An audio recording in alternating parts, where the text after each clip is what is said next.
এখন যদি কোনো মা সন্তানকে দুধ পান করানোর সময় গান শুনে, টেলিভিশন দেখে, দুধের সাথে যদি কোরআন তেলাওয়াত ঢুকে, গানও ঢুকতে পারেনি না পারে না? আওয়াজ দিয়া বলেন, পারেনি না পারে না? তাহলে তুমি কেমন করে তোমার সন্তানকে আদর্শ মানুষ বানাইবা? আদর্শ মানুষ কেমন করে আশা করবা? তোমার সন্তান তোমার খেদমত করবে, মা ভক্ত হবে, কেমনে তুমি আশা করবা? খাজা কুতুবউদ্দিন বখতিয়ার কাকি রহমতুল্লাহ আলাইহির মা বাচ্চাটারে লইয়া গেছেন উস্তাদের কাছে, গিয়া বলতেছেন, উস্তাদজি আমার ছেলেটারে আপনি আলিফ বা তা সা শিখাইয়া দেন। দিয়া তিনি চলে আসছেন। ভারতের বহুত বড় বুজুর্গ আল্লাহর ওলি খাজা কুতুবউদ্দিন বখতিয়ার কাকি মঈনুদ্দিন চিশতি রহমতুল্লাহ আলাইহির সুযোগ্য শাগরেদ। এইবার উস্তাদ বলতেছে, বাবা কুতুবউদ্দিন পড়ো আলিফ বা তা সা। কিন্তু সন্তান কুতুবউদ্দিন বলে, না গো উস্তাদজি, আলিফ বা তা সা নয়, আলিফ লাম মিম যালিকাল কিতাবু লা রাইবা ফীহ। উস্তাদ অবাক হয়ে গেল। উস্তাদ কই, হায় হায়, এ বাবা এটা কেমন কথা? তোমার মা বললো আলিফ বা তা সা শিখাবো, আর তুমি কিনা পড়তেছো আলিফ লাম মিম। ঠিক আছে বাবা পড়ো। উস্তাদ বইয়া রইছে, দেখি কই ফোন তো যা। উস্তাদকে পাশে বসাইয়া ছোট্ট বাবু কুতুবউদ্দিন বখতিয়ার কাকি উস্তাদের সামনে 15 পারা হিফজ শোনায় দিছে। কয় পারা? জোরে বলেন, কয় পারা? উস্তাদ অবাক হয়ে গেল। উস্তাদ দৌড়ায় গেছে মায়ের কাছে। মায়ের কাছে যায় বলতেছে, মা গো, কেন তুমি মজাক করেছ? কেন তুমি ঠাট্টা করেছ? কেন তুমি এমন ঠাট্টা করেছ? তোমার ছেলে 15 পারার হাফিজ, অথচ তুমি আমারে যায় কইতেছ আলিফ বা তা সা শিখাবো। এই কথা বলতেই মা পর্দার আড়াল থেকে কান্না শুরু করে দিছে। মা কান্দে আর কই, উস্তাদজি খোদার কসম, আমি মা নিজেও জানি না আমার কুতুবউদ্দিন কেমন করে 15 পারার হাফিজ হইছে। আমি মা নিজেও জানি না, নিজেও জানি না। তবে এতটুকু জানি, আমি মা হলাম 15 পারার হাফিজা। আমার সন্তান পেটে আসার পর থেকে আমি শুধু কোরআন তেলাওয়াত করতাম। আমার সন্তান যখনই দুধ পান করত, তখনও আমি কোরআন তেলাওয়াত করতাম।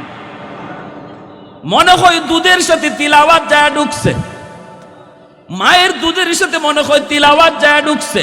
হো, দুধের সাথে তিলাওয়াত যায় ঢুকছে। এখন যদি কোনো মা সন্তানকে দুধ পান করানোর সময় গান শুনে, টেলিভিশন দেখে, দুধের সাথে যদি কোরআন তেলাওয়াত ঢুকে, গানও ঢুকতে পারেনি না পারে না? আওয়াজ দিয়া বলেন, পারেনি না পারে না? তাহলে তুমি কেমন করে তোমার সন্তানকে আদর্শ মানুষ বানাইবা? আদর্শ মানুষ কেমন করে আশা করবা? তোমার সন্তান তোমার খেদমত করবে, মা ভক্ত হবে, কেমনে তুমি আশা করবা? শিশুকালেই তো টেলিভিশনের গান দেখা সন্তানদের পেটের মধ্যে লইয়া গানের আওয়াজ শোনায় শোনায় তুমি তার গানের মাস্টার বানাই লইছ। পেটের ভিতরে গানের মাস্টার হয়ে গেছি। এই ছেলে কেমন করে হায়া শরম থাকবি? বাপ মা দায়ী তার হায়া শরম নষ্ট করার পিছনে। এজন্যই মায়ের নবী বলেছেন, কুল্লু মাউলুদিন ইউলাদু আলাল ফিতরা ফাআবাওয়াহু ইউগাব্বিদানিহি আও ইউনাসসিরানিহি আও ইউমাজ্জিসানিহি। নবী বলেন, জানোনি দুনিয়ার সমস্ত সন্তান আল্লাহর পরিচয় নিয়ে দুনিয়াতে আসে। আল্লাহর ওলি হয়ে সব সন্তান দুনিয়াতে আসে। মঈনুদ্দিন চিশতি, আব্দুল কাদের জিলানীর মতো আমার আপনার সন্তান যখন দুনিয়াতে আসে, তখন তার মর্যাদা মঈনুদ্দিন চিশতির মতো থাকে, আব্দুল কাদের জিলানীর মতোই থাকে। এত বড় সে আল্লাহর ওলি হয়ে দুনিয়া আসে। এরপরে নবী বলেন, তার বাপ মা তারে ভিন্ন পথে নিয়ে যায়। তার বাপ মা তারে বেনামাজি বানায়, বাপ মা তারে মদকুর সুদকুর বানায়, বাপ মা তারে ঘুষখোর বানায়, বাপ মা তারে ভিন্ন পথে পরিচালিত হয়। সে আইসে জান্নাতি মানুষ হইয়া যদি সে জাহান্নামী মানুষ হয়, আল্লাহ নবী বলে 1 নম্বরে দায়ী হলো তার মা, 1 নম্বরে দায়ী হলো তার বাবা। কারণ ঘর হলো বাচ্চার সর্বপ্রথম বিদ্যালয়, বাপ মা হলো সর্বপ্রথম শিক্ষক। ঘরের ভিতরে বাচ্চা যা দেখে তাই কিন্তু শিখে, বাপ মাকে যা করতে দেখে সন্তান তাই কিন্তু শিখে। এজন্য ঘর হলো তার প্রথম বিদ্যালয়। প্রথম শিক্ষক হলো তার মা, প্রথম শিক্ষক হলো তার বাবা। বেশি থেকে বেশি মায়ের আসরটা সন্তানের উপরে বেশি পড়ে, বাবার চেয়েও মায়ের আসরটা সন্তানের উপরে বেশি পড়ে গো মা। ও মা, দিলের কান দিয়া কথাগুলি একটু শুনো গো মা, দরদ নিয়ে কথাগুলি বলতেছি। এখনো মঈনুদ্দিন চিশতি আসার দরজা বন্ধ হয় নাই, এখনো আব্দুল কাদের জিলানী আসার দরজা বন্ধ হয় নাই। একটা বার শুধু মনে মনে ভাইব, তোমার সন্তান তোমাকে বেশি কাছে পাইছি, পেটে ছিল তাও মায়ের সাথে, দুধ খাইছে তাও মায়ের সাথে, শিশুকাল তাও মায়ের পাশেই, বাবা বেশিরভাগ সময় ঘরের বাইরে ছিল, এজন্য বাচ্চারা মাকে বেশি টাইম পায়। মায়ের আমলের আসরটা সন্তানের উপরে বেশি পড়ে। মা যদি নেককার হয় আশা করা যায় সন্তানও দিনদার হবে। মা যদি গুনাহগার হয়, গুনায় যদি অভ্যস্ত থাকে, তাহলে সন্তানও পথভ্রষ্ট হবে, গোমরাহ হবে। এজন্যই নবী বলেন আল মারআতু রাইয়াতুন আলা বাইতি যাওজিহা ওয়া ওয়ালাদিহি। নবী বলেন কিয়ামতের ময়দানে প্রতিটা মাকে জিজ্ঞেস করা হবে তার স্বামীর ঘরের মালের ব্যাপারে, আরেকটা প্রশ্ন করা হবে সন্তানের ব্যাপারে। কেন বাবাকে যদি একবার জিজ্ঞাসা হয়, মাকে দুইবার জিজ্ঞাসা হবে। বাবা যদি একবার কাঠ গড়ায় দাঁড়ায় সন্তানের ব্যাপারে, মা দুইবার দাঁড়াইতে হবে, দুইবার। কারণ মায়ের দায়িত্ব বেশি ছিল, মাকে সন্তান বেশি টাইম পাইছে। মা যদি নামাজে দাঁড়ায়, দেখবেন শিশু বাচ্চাটা সেও মায়ের সাথে আইসা নামাজে দাঁড়ায় যায়, ডাক দিতে হয় না। মা যদি কোরআন তেলাওয়াত করে, শিশু বাচ্চা দেখবেন কায়দা নিয়ে, সেও কায়দা খুঁজে, কায়দা আমার কায়দা দেও, আম্মা কোরআন পড়তেছে। এজন্য মা যদি পর্দা নিশীন হয়, শিশু বাচ্চা দেখবেন এমনি উড়না টানে, ঠিক না? এমনিতে উড়না টানে, মা যদি দেখে বোরকা পরে বাইরে। আমার ভাইরা, এজন্য বলতেছিলাম বাপ মার জিম্মাদারি এত বেশি, এত বেশি, এত বেশি। এই জিম্মাদারি আদায় করার জন্য এই দ্বীনি প্রতিষ্ঠানগুলা কার আদর্শ শিখায়? কোনো মানুষের না নবীর? কার আদর্শ? আমার মায়ার নবীর আদর্শ। আমার নবী মায়ার নবী বাইতুল্লাহ হেরামের ভিতরে ঘুমন্ত, ওখান থেকে জিব্রাইল আমিন বুরাকের পিঠনে পিছে উঠাইয়া আমার নবীকে নিয়ে বাইতুল মুকদ্দাসে রওনা দিলেন। বাইতুল মুকদ্দাসে যাওয়া মাত্রই নবীজি দেখেন, নবী বলেন সাহাবীরা ওখানে যায় দেখি সব নবী অপেক্ষায়, আমার আদম নবীও সেখানে হাজির, ইব্রাহিম পয়গম্বরও সেখানে হাজির, মুসা ঈসা সবাই সেখানে হাজির। এক এক করে সব নবীর সাথে পরিচয় পর্ব হলো, সব নবীর সাথে পরিচয় পর্ব হলো। এরপরে মায়ার নবী বলেন জিব্রাইল আমার বুরাকটার একটা পাথরের মধ্যে রশি দিয়ে বাঁধলেন। আল্লাহ পাক রব্বুল আলামিন বলে জিব্রাইল আজান দাও, আজান। জিব্রাইল আমিন তিনি আজান দিতে লাগলেন, আল্লাহু আকবার, আল্লাহু আকবার, আশহাদু আল্লা ইলাহা ইল্লাল্লাহ, আশহাদু আন্না বইলাই জিব্রাইল থেমে গেলেন। আল্লাহ জিজ্ঞেস করে জিব্রাইল থামছো কেন? কয় মালিক কোন নবীর নাম নিব? আল্লাহু আকবার। আশহাদু আন্না কয়া কোন নবীর নাম নেব? আদম নবী ওইখানে হাজির, নূহ নবী ওইখানে হাজির, ইব্রাহিম নবীও হাজির, মুসা নবীও হাজির, ঈসা নবীও হাজির, সব নবী হাজির। কোন নবীর নাম নিব? আল্লাহ বলে জিব্রাইল বললা কি, প্রশ্ন করলা কি? আমি আল্লাহ সব নবীরে হাজির করলাম আমার বন্ধুর পিছনে নামাজ পড়ানোর জন্য, আর তুমি কিনা বলো কোন নবীর নাম নিবা? তাড়াতাড়ি করে আমার বন্ধুর নাম উচ্চারণ করো, আল্লাহু আকবার। জিব্রাইল আমিন আজানের ভিতরে আমার আপনার নবীর নাম আজানের ভিতরে তিনি উচ্চারণ করলেন। আজানের পর্ব শেষ হয়ে গেল।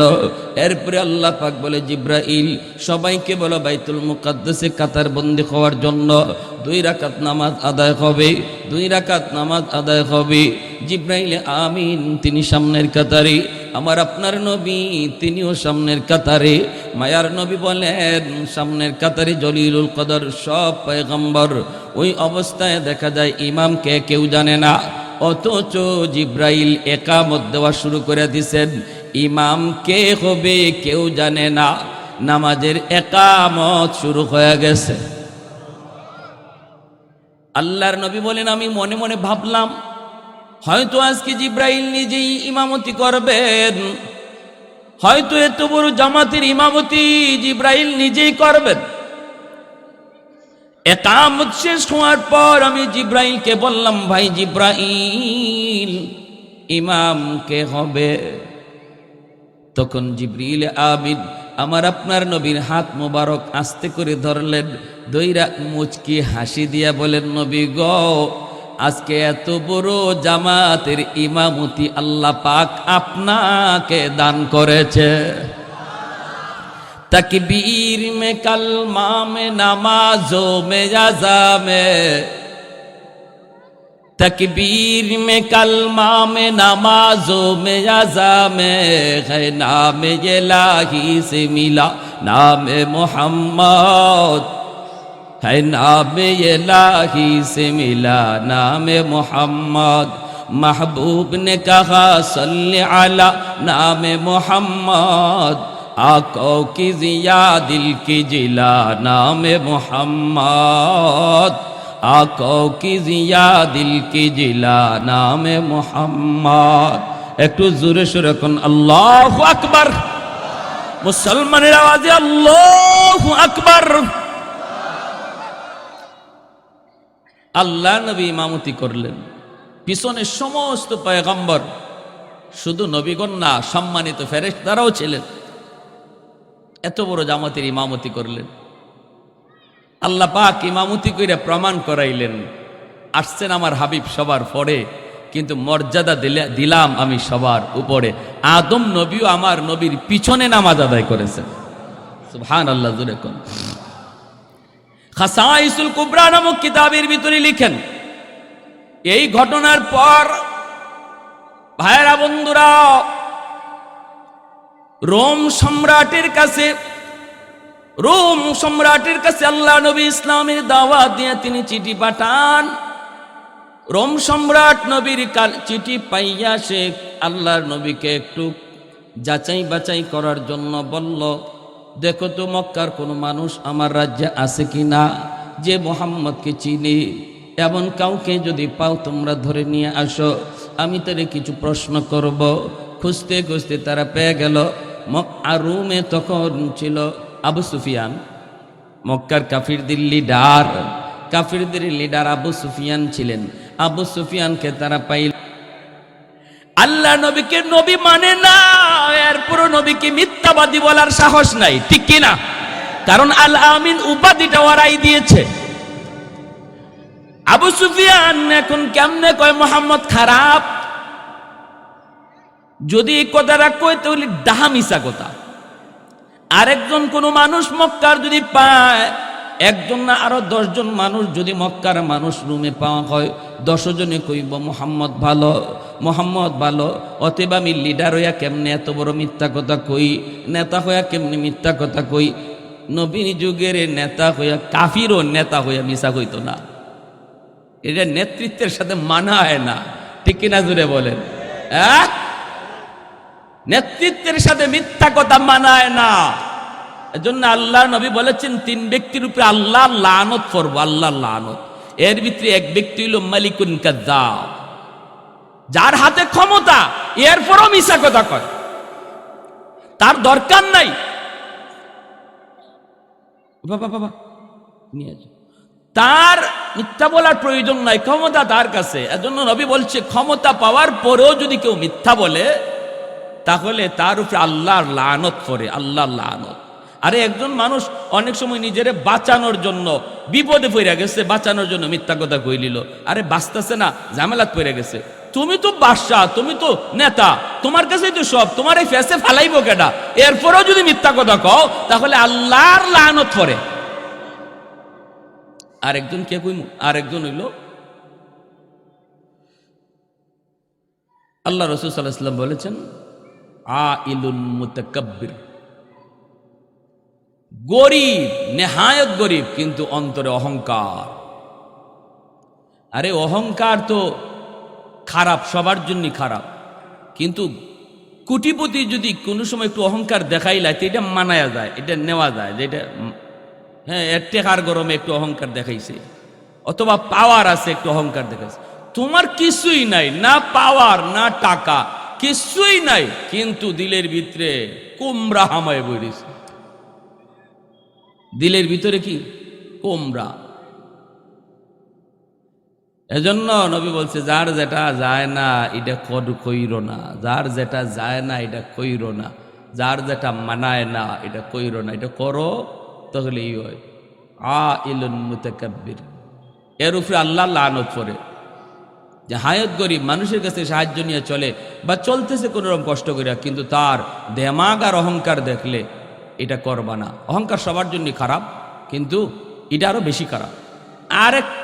আরেকজনের উপরে আল্লাহ লানত করে, হে কেটা জানেন? শাইখে জানি। আরে জিনা বেবিচার তো একটা যুবক যদি কইরাও ফেলায়, খারাপ তো খারাপ, হারাম তো হারাম, গুনাহ তো গুনাই, তাও কিছু মানায়। এই জোয়ান কি থামাইতে পারছে না, যৌবনে তারে ফাগলা গোড়ার মতো লয়ে গেছে, কিন্তু তুমি বুড়া মানুষ এইটা কেমনে করলা? এজন্য নবী কয় কোনো বৃদ্ধ মানুষ যদি জিনা করে তাহলে এর উপরে আল্লাহর লানত করে, আল্লাহর লানত। কারণ এর সাথে এটা যায় না, তার সাথে এটা মানায় না। এজন্য বৃদ্ধ বাবাজিরা অনুরোধ করে বলবো, চুলদারি পেকে গেছে, সাবধান, টিভির সামনে বইসেন না। এটা আপনার জন্য, আপনার বয়সের সাথে টেলিভিশন দেখা কোনোভাবেই যায় না, এটা মানায় না। আল্লাহ খুব বেশি নারাজ হয়, অতিরিক্ত আল্লাহ নারাজ হয় যে এখনো কি তোমার বুঝার সময় হলো না, এখনো কি তোমার একটু বুঝার। হাই রে, বৃদ্ধ মানুষ হইয়া যদি ক্রিকেট খেলা ঘন্টার ঘন্টা দেখো তাহলে কি জবাব দিবা আল্লাহর কাছে? চুল তো পেকে গেল, দাড়ি তো সাদা হয়ে গেল। এজন্য আমার ভাইয়েরা একটু মনোযোগ দিয়ে শুনি, খেয়াল করে শুনুন। আল্লাহ লানত করে, আল্লাহ লানত করে। এজন্য বলতেছিলাম রে ভাই, কোন ঘটনার মধ্যে আসলাম? এখানে আইলাম কেমনে আমি? ও আচ্ছা আচ্ছা আচ্ছা, রোম। ওই রোম সম্রাটে আবু সুফিয়ানে কয় কি? কয় না, যদি বলি ভালো মোহাম্মদ, তাহলে কইব তো ভালো তো মানো না কেন? যদি বলি মোহাম্মদ ভালো, তো প্রশ্ন করবো ভালোই যদি হয় তো তারে মানো না কেন? এক ঝামেলা। আর যদি কই খারাপ, তাহলে এটা একবারে আমার সাথে মানায় না, আমি যে নেতার সাথে কথাটা যায় না, এটা একবারে ডাহা মিশা কথা হয়। তাই কি কইমো? ওই ফাঁকে দিয়ে একটা উত্তর দিয়া দেই, মাঝামাঝি উত্তর দিছে। কয় মোহাম্মদ ভালো না খারাপ এটা আমি বলবো না, আমি একটা মোহাম্মদের একটা ঘটনা শোনাই, আপনি এই ঘটনা শোনার পরে আপনি বুঝবেন মোহাম্মদ ভালো না খারাপ, সত্য না মিথ্যা। কয় আমি এত কিছু বলবো না, সত্য না মিথ্যাবাদী, সত্যবাদী না মিথ্যাবাদী, আপনিই বাইর করবেন। কয় কও দেখি। কয় মোহাম্মদে কয় কি শুনবেন? ওই আবু সুফিয়ান কয় মোহাম্মদে কয় ওই যে গেল মাসে রজব, ওই রজব মাসের 26 তারিখ দিবাগত রাতে তার মেরাজ হইছে। এই সময় রোম সম্রাট বসা, রোম সম্রাটের সামনে তার অনেক পাদ্রীরাও বসা, খ্রিস্টান পাদ্রীরাও বসা, সৈন্যরাও অনেক বসা, পুরা মহলের ভিতরে। মোহাম্মদ বলতেছে এই সবে মেরাজে সে বাইতুল্লাহ থেকে বাইতুল মুকাদ্দাস পর্যন্ত সফর করছে রাতের অল্প সময়ের ভিতরে, আবার ওখান থেকে 7 আসমান পাড়ি দিয়ে আল্লাহর সাথে দেখাও করছে, কথাও হয়েছে। সেখান থেকে আবার সে বাইতুল্লাহ ফিরে আসছে। সময় ব্যয় হয়েছে কদ্দুর জানেন? অজু যে করে গেছিল, অজুর পানি এখনো গড়ায়া তার জায়গা পর্যন্ত পৌঁছে নাই, এর ভিতরে তার অত লম্বা সফর শেষ।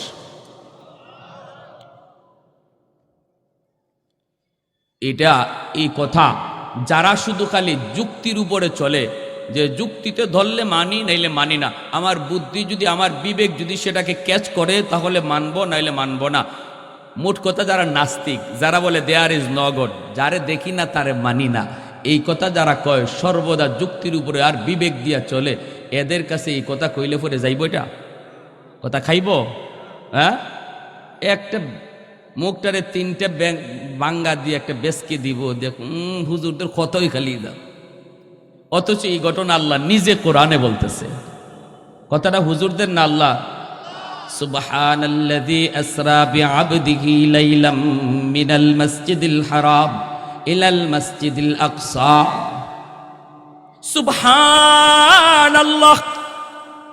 আল্লাহ পাক এই ঘটনা শুরু করার আগে তার বন্ধুর ঐতিহাসিক সফর, মেরাজের সফর আমাদেরকে শোনানোর আগে আল্লাহ পাক নিজেই সুবহানাল্লাহ বলতেছে। সুবহানাল্লাহ।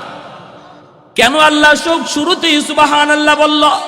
তাফসীরের কিতাবের ভিতরে লিখেন, আল্লাহ বুঝাইতে চাইলেন দুনিয়ার মানুষ আমি এখন তোমাদের সামনে আমার বন্ধুর একটা ঐতিহাসিক সফরের ঘটনা তোমাদেরকে শোনাবো। এই ঘটনা তোমাদের বুদ্ধিতে ধরবে না, তোমাদের যুক্তিতে আসবে না, বিবেক তোমাদের এখানে ফেল হয়ে যাবে। কেমনে সম্ভব, কেমনে সম্ভব, তুমি শুধু কেমনে সম্ভব করবা। এজন্যই আমি আল্লাহ শুরুতে সুবহানাল্লাহ বলতেছি, বান্দারে শুন, সমস্ত সম্ভবকে অসম্ভব বানাই আমি আল্লাহ। আল্লাহর কাছে কোনো জিনিস অসম্ভব বলতে কিছু, জোরে বলেন, আল্লাহ পাক অসম্ভবের সম্ভব করে। মানুষ যা পারে না পারে কে? মানুষ যা দেখে না দেখে কে? মানুষ যা শুনে না শুনে কে? আল্লাহ। এখন কয় আচ্ছা বাচ্চা জাহাপনা আপনি নিজে কোন, এটা কোনো যুক্তিতে আয়, এটা কোনো কথা যে এই এতটুকু কয়েক মিনিটের মধ্যে, মিনিটও লাগছে না মনে হয়, 1 মিনিটের ভিতরে সে 1000 মাইল পাড়ি দিল বাইতুল্লাহ থেকে বাইতুল মুকাদ্দাস, আবার এখান থেকে 7 আসমান পাড়ি দিয়ে আল্লাহর সাথে দেখা। এটা এই কথা যে কয়, হে সত্য কয় না মিথ্যা কয় আপনি বলেন, আমি বলি না। নেতা যে নেতা ওই, ঠিক না? দেখছেন নি নেতার মতো কি যত উত্তর দিছে, নিজে সত্যও কইল না মিথ্যাও কইল না, নবীকে কিছুই বলল না, সম্রাটের উপরে ছেড়ে দিল। সম্রাট কয় এটা তো হয় না, এটা বিশ্বাস করার মতো না। কত এইবার বুঝেন, এইবার বুঝেন, ওই আবু সুফিয়ান এইবার বুঝেন। এমনি পাদ্রী একজন আছিল, খ্রিস্টান পাদ্রী, দাঁড়াবোয়া, মুসলমান না খ্রিস্টান, দাঁড়ায় গেছে যাবো না, এ বাবা এই হাঁটাহাঁটি করো না বাবা, যাবো না, আমার একটা কথা। পুরা হাউস নীরব নিস্তব্ধ হয়ে গেল। ওই পাদ্রী বলতেছে যাবো না, আমাকে যদি অনুমতি দেন আমি আমার ওই মক্কার ভাইকে একটা প্রশ্ন করব, প্রশ্ন আরবি ভাইকে একটা প্রশ্ন করব। কি প্রশ্ন তুমি করো? প্রশ্নটা হলো ভাইরি একটু কৌতো দেখি এটা কোন রাতের ঘটনা? কই গত মাসের রজব মাসের 26 তারিখ দিবাগত রাতের ঘটনা, দিবাগত রাতের ঘটনা। ওই রাতের ঘটনা বলে এমনি খ্রিস্টান পাদ্রী কয় জাহাপনা, এটা যদি রজব মাসের 26 তারিখ দিবাগত রাতের ঘটনা হয়, তখন আমি ওই রাতে ওই সময় পর্যন্ত বাইতুল মুকাদ্দাসের খাদেম ছিলাম। আমি বাইতুল মুকাদ্দাসের খাদেম। ওই রাতে কি ঘটছে আপনি আমার মুখ থেকে শুনেন। ওই রাতে কি ঘটছে আপনি আমার মুখ থেকে শুনেন। আমি নিজে প্রত্যক্ষদর্শী ছিলাম। অবাক হয়ে গেল, নীরব হয়ে গেল, নিস্তব্ধ হয়ে গেল। পাদ্রী কয় আমি এশার নামাজ পড়ার পর সমস্ত মুসল্লিরা চলে গেল, আমিও আমার খানকায় চলে যাব, আমিও আমার হুজরায় চলে যাব। আল্লাহর ঘর বাইতুল মুকাদ্দাসের সবগুলি দরজা জানালা বন্ধ করলাম, কিন্তু মেইন দরজাটা আমি হাজারো চেষ্টা করে বন্ধ করতে পারি নাই। অনেক চেষ্টা করেছি, কিন্তু আমি মেইন দরজাটা বন্ধ করতে পারি না গো। আমি মানুষকে ডাকলাম, আমি মনে মনে ভাবতেছিলাম হয়তো কোথাও বাইজা আছে, এজন্য দরজাটা লাগতেছে না। মিস্ত্রি পর্যন্ত ডাকলাম, মিস্ত্রি আসলো, চতুর্দিক তারা দেখলো, দেখে কোথাও কোনো বাজাবাজি নাই, তারপরও দরজা কেন লাগে না? মিস্ত্রি কয় আমিও তো বুঝি না। আরেক মিস্ত্রি কয় আমিও তো বুঝি না, দরজা কোথাও তো বাজাবাজিতে নাই, একদম ফ্রি দেখা যায়। কিন্তু যখন নাড়াইতে চাই যেন মনে হয় পাহাড় চাপা দিয়া রাখা হয়েছে। অনেক মানুষের চেষ্টা করে দরজা লাগাইতে পারি নাই। শেষ পর্যন্ত বাইতুল মুকাদ্দাসের মেইন দরজাটা খোলা রেখে আমি চলে গেলাম। আমি তো আমার হুজরায় গিয়ে ঘুমাইলাম। ফজরের আগে আমি উঠলাম, ফজরের আগে উঠলাম। আমি আমার বাড়ি থেকে আসলাম, ফজরের আগেই চলে আসলাম, যায় দেখি দরজা তো খোলা রাইকেই চলে আসলাম। আইসা দরজার পাশে, আমি দরজার পাশে দাঁড়াইয়া দরজাটারে আস্তে করে ধরতেই দেখি দরজা আগের মতো একদম পানির মতো লাগে আর খুলে। যেই দরজা আসার পরে আমি শত চেষ্টা করে খোল লাগাইতে পারলাম না, এই দরজা এখন পানির মতো লাগতেছি। ঘটনা কি আমি আগে কেন পারলাম না? আমি দরজা থেকে বাহিরে একটু বের হলাম। বাইতুল মুকাদ্দাসের সামনে ছিল অনেকগুলা বালু। এই বালুর উপরে আমি শত শত নয় হাজারো মানুষের পায়ের দাগ পাইছি। আমি আরেকটু দূরে গেলাম, যায় দেখি একটা পাথরের মধ্যে একটা রশি বাঁধা, আর রশির মাথাটায় বোঝা যায় কোনো চতুষ্পদ জানোয়ার বাঁধা ছিল গো। যেই জানোয়ারের 4 পায়ের দাগ এখনো আছে। আমি বুঝে গেলাম এখানে কোনো জানোয়ার বাঁধা ছিল। ওই রাতে বাইতুল মুকাদ্দাসে কি ঘটলো আমি জানি না, আজও আমি জানতাম না, কিন্তু এখন জানলাম। এতদিন পর্যন্ত আমার মাথায় প্রশ্নটাই ছিল, কি হয়েছিল ওই রাতে বাইতুল মুকাদ্দাসে। মৃত্যুর আগ পর্যন্ত ওই রাতের কথা আমার ইয়াদ থাকবে। সেই রাতটা ছিল রজব মাসের 26 তারিখ দিবাগত রাত।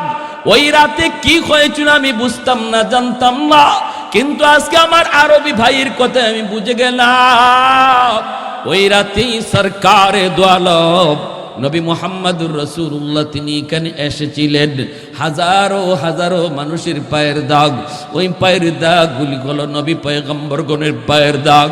আর ওই যে চতুষ্পদ জানোয়ারটা দেখলাম, ওই জানোয়ারটা ছিল বুরাকের পায়ের দাগ। ও বাদশা জাহাপনা, আমার মনের কথার প্রশ্নের জবাব আমি পাওয়া গেছি গো। এতদিন পর্যন্ত আমি নবীকে চিনতাম না, মানতাম না। আজ আমি সমস্ত হাউজের সামনে বললাম, আজ থেকে আমি কালেমা পড়ে মুসলমান হয়ে গেলাম।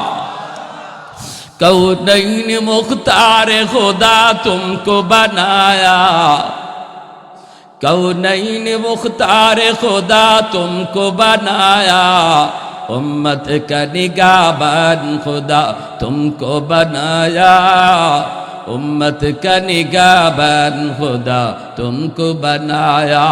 मौला मेरा आका मेरा रहमत की नबी है, ताजदार मदीना है दुमाह अरबी है।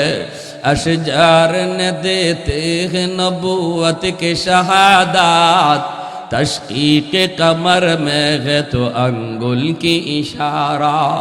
আর একটু জোরে বলি আল্লাহু আকবার।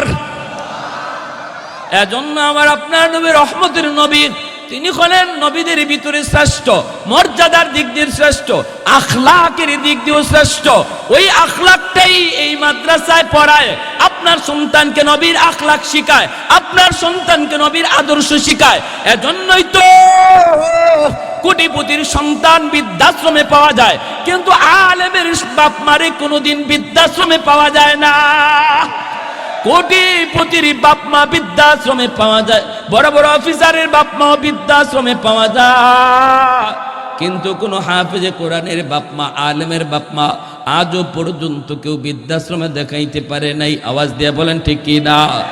এজন্য বলি যুবক, সন্তানটারে আগে তুমি মাদ্রাসায় পড়ায়া মুসলমানের সন্তান বানায়া জিম্মাদারি আদায় করো, নতুবা আল্লাহর কাছে আটকা পড়ে যাওয়া, আল্লাহর কাছে ধরা খেয়ে যাওয়া। কলিজার টুকরা সন্তান তোমারে আল্লাহর আদালতে ধরা খাওয়ায় দিবি, ধরা খাওয়ায় দিবি। যদি 5টা বছর মাদ্রাসায় পড়ায় তুমি তারে ডাক্তার ইঞ্জিনিয়ারও বানাও, তোমার সন্তান তোমার জানাজার নামাজ পড়াবে, তোমার সন্তান ডাক্তার হইও তোমাকে জানাজা তোমার গোসল দিবে, তোমার সন্তান ডাক্তার হইও মাতার পাশে ইয়াসিন তিলাওয়াত করবে। আল্লাহু আকবার। কারণ এই 5 বছরে সূরা ইয়াসিন তার মুখস্থ করানো হয়, আখিরাতের ফিকির তার কলিজায় ঢুকায় দেওয়া হয়। আর যদি তুমি তারে মুসলমানের সন্তান না বানাও, মৃত্যুর পর কবরের পাশ দিয়া গান গায়ে গায়ে চলে যাবে, একটু তার দিলের ভিতরে কাঁপবে না। আর যদি 5 বছর তার মাদ্রাসায় পড়াও, কবরটা দেখলে পরে ইয়াসিন পড়া শুরু করবে। ধন্য ওই মা, ধন্য ওই বাবা, যেই বাবা তার সন্তানকে মাদ্রাসায় দিয়েছে, সন্তানটারে কোরআন শিখাইতেছে, আখিরাত চিনাইতেছে।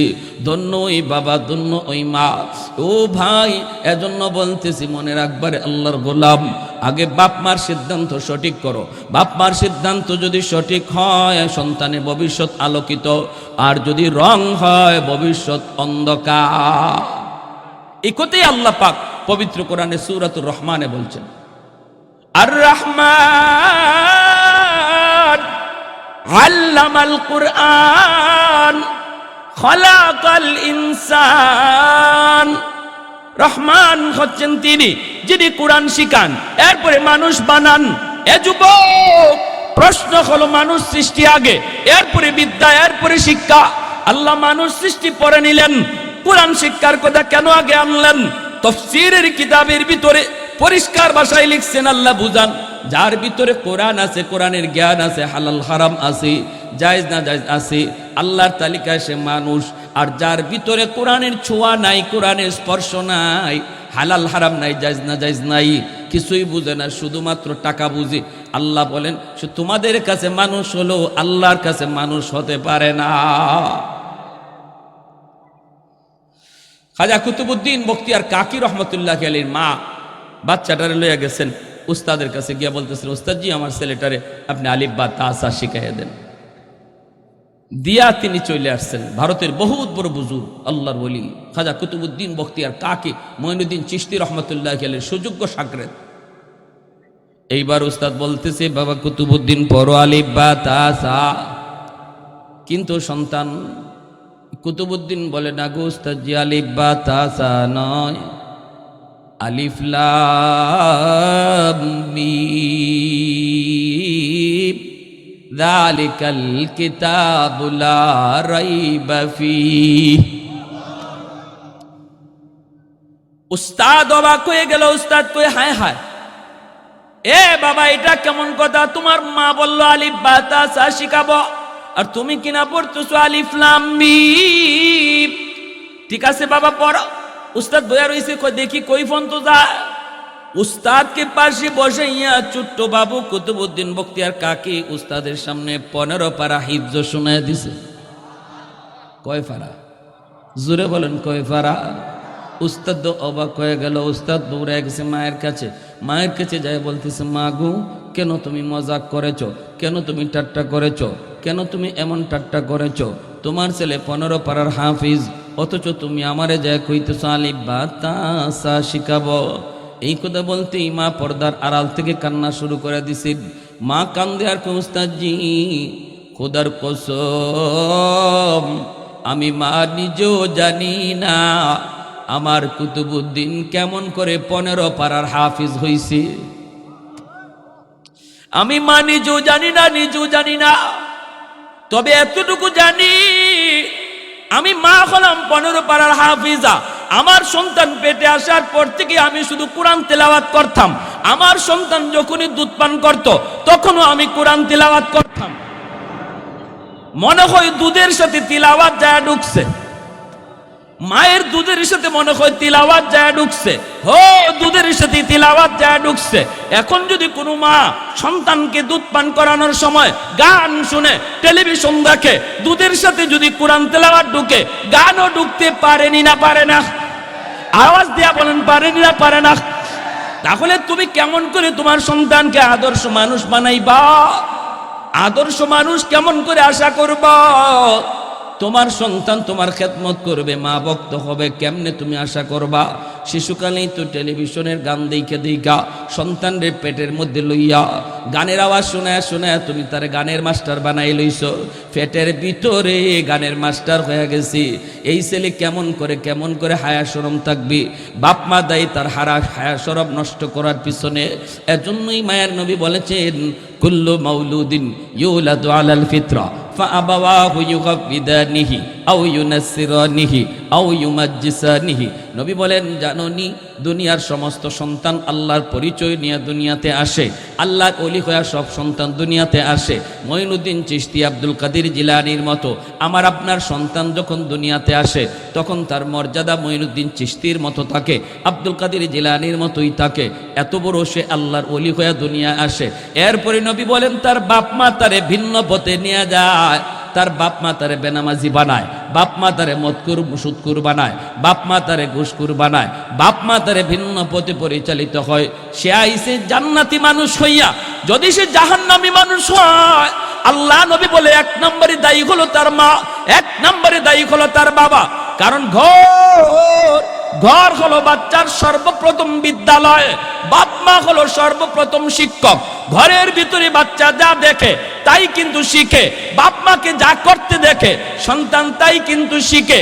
এজন্য ঘর হলো তার প্রথম বিদ্যালয়, প্রথম শিক্ষক হলো তার মা, প্রথম শিক্ষক হলো তার বাবা। বেশি থেকে বেশি মায়ের আসরটা সন্তানের উপরে বেশি পড়ে, বাবার চেয়েও মায়ের আসরটা সন্তানের উপরে বেশি পড়ে গো মা। ও মা, দিলের কান দিয়া কথাগুলি একটু শোনো গো মা, দরদ নিয়ে কথাগুলি বলতেছি। এখনো মঈনুদ্দিন চিশতি আসার দরজা বন্ধ হয় নাই, এখনো আব্দুল কাদের জিলানী আসার দরজা বন্ধ হয় নাই। একটা বার শুধু মনে মনে ভাইব, তোমার সন্তান তোমাকে বেশি কাছে পাইছি, পেটে ছিল তাও মায়ের সাথে, দুধ খাইছে তাও মায়ের সাথে, শিশুকাল তাও মায়ের পাশেই, বাবা বেশিরভাগ সময় ঘরের বাইরে ছিল। এজন্য বাচ্চারা মাকে বেশি টাইম পায়। মায়ের আসর, মায়ের আমলের আসরটা সন্তানের উপরে বেশি পড়ে। মা যদি নেককার হয় আশা করা যায় সন্তানও দিনদার হবে। মা যদি গুনাহগার হয়, গুনায় যদি অভ্যস্ত থাকে, তাহলে সন্তানও পথভ্রষ্ট হবে, গোমরা হবে। এজন্যই নবী বলেন আল মারআতু রাইয়াতুন আলা বাইতি যাওজিহা ওয়া ওয়ালাদিহি। নবী বলেন কিয়ামতের ময়দানে প্রতিটা মাকে জিজ্ঞেস করা হবে তার স্বামীর ঘরের মালের ব্যাপারে, আরেকটা প্রশ্ন করা হবে সন্তানের ব্যাপারে। কেন বাবাকে যদি একবার জিজ্ঞাসা হয়, মাকে দুইবার জিজ্ঞাসা হবে। বাবা যদি একবার কাঠ গড়ায় দাঁড়ায় সন্তানের ব্যাপারে, মা দুইবার দাঁড়াইতে হবে, দুইবার। কারণ মায়ের দায়িত্ব বেশি ছিল, মাকে সন্তান বেশি টাইম পাইছে। মা যদি নামাজে দাঁড়ায়, দেখবেন শিশু বাচ্চাটা সেও মায়ের সাথে আইসা নামাজে দাঁড়ায় যায়, ডাক দিতে হয় না। মা যদি কোরআন তেলাওয়াত করে, শিশু বাচ্চা দেখবেন কায়দা নিয়ে, সেও কায়দা খুঁজে, কায়দা আমারে কায়দা দেও, আম্মা কোরআন পড়তেছে। এজন্য মা যদি পর্দা নিশীন হয়, শিশু বাচ্চা দেখবেন এমনি উড়না টানে, ঠিক না?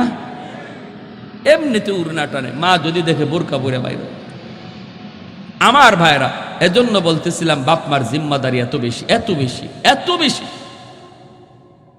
এই জিম্মাদারি আদায় করার জন্য এই দ্বীনি প্রতিষ্ঠানগুলা কার আদর্শ শিখায়? কোন মানুষের না নবীর? কার আদর্শ? আমার মায়ার নবীর আদর্শ।